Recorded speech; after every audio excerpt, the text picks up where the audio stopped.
So, what if I told you that pretty much everything you've learned about meditation is really just scratching the surface?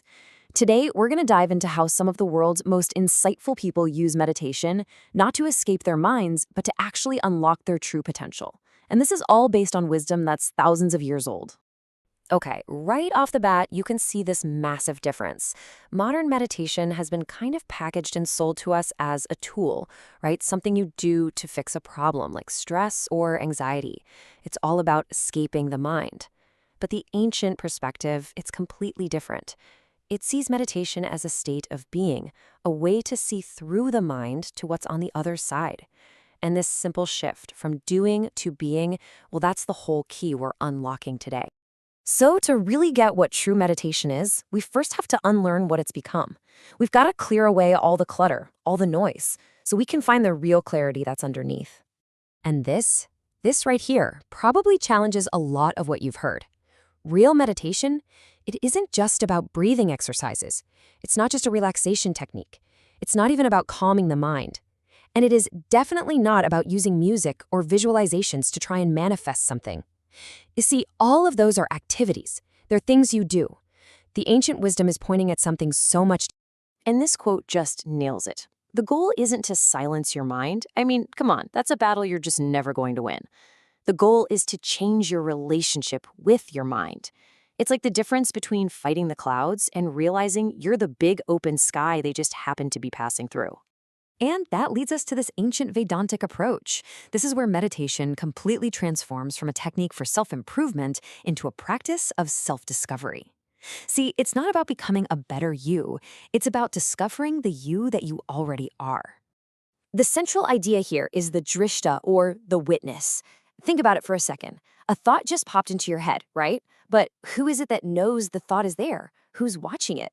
That silent background awareness, that's the witness. It's the seer, not the scenery. It's the real you, just behind all the mental chatter. And this right here, changes the entire game. You stop wrestling with your thoughts. You stop fighting them. Instead, you just shift your attention to that silent awareness that's already watching them. And that simple recognition, that is the meditation. Now, I know this all sounds pretty profound, but how do we actually do it? Let's get practical and move from the theory to a simple, direct method you can try, maybe even right now. So yeah, if you're in a place where you can, I'd really invite you to just take a moment and follow along. Let's explore this state of being directly, instead of just talking about it.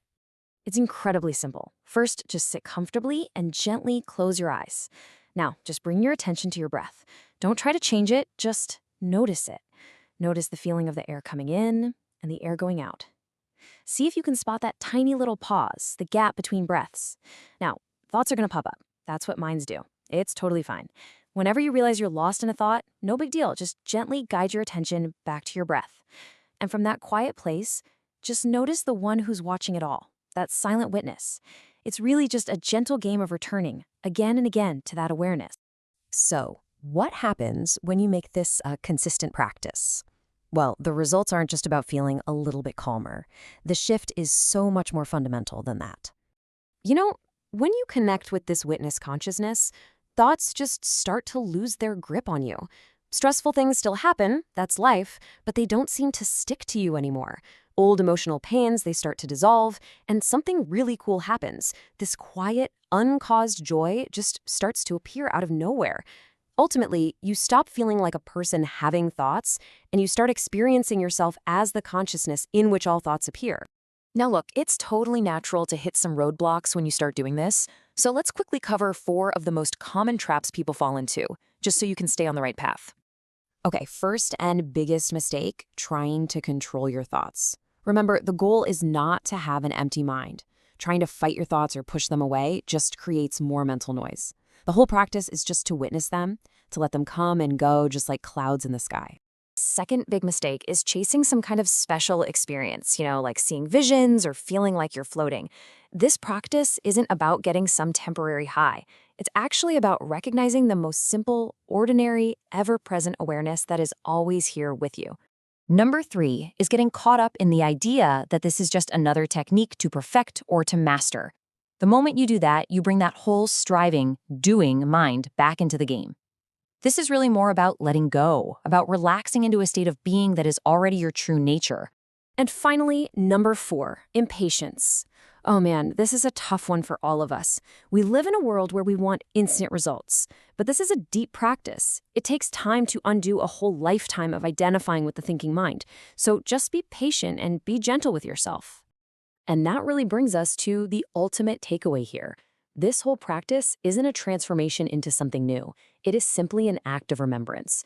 You aren't creating some divine state, you are just removing the clouds of thought to remember the boundless peaceful awareness that you have always been. And that leaves us with the ultimate question, doesn't it? The one that this entire practice is pointing to. If you are not your body, not your mind, and not your thoughts, then who is the you that is aware of it all?